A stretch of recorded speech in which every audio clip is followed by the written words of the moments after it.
What is up, true believers? Bill Monty here, and once again, I have gone to my fortress of solitude, ripped open the dusty long box very carefully, because it is old and dusty, and what I have pulled out got my spidey senses tingling with excitement. Why? Because I found something amazing. Maybe not actually amazing, but rampaging. Like the Rampaging Hulk.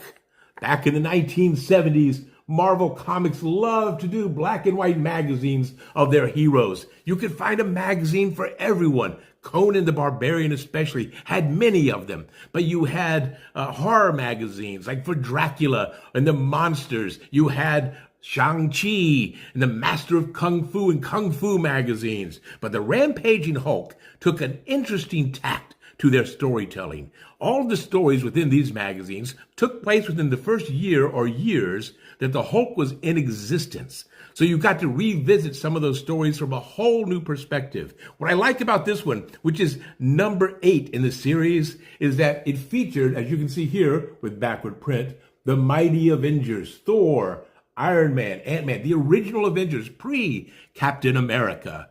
And this is written by Doug Minch with art by Herb Trimpe. Now, Herb Trimpe, not one of my favorite artists just going to be honest here. I never liked his style of work. I know he did a lot, especially with G.I. Joe and the Hulk.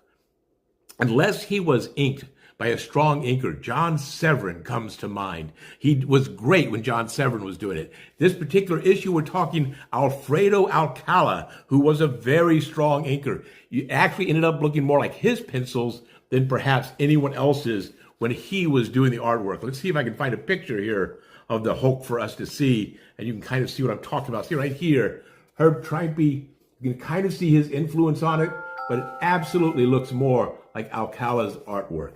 And that was okay. Alcala also did John Buscema's inks in the black and white Conan magazines.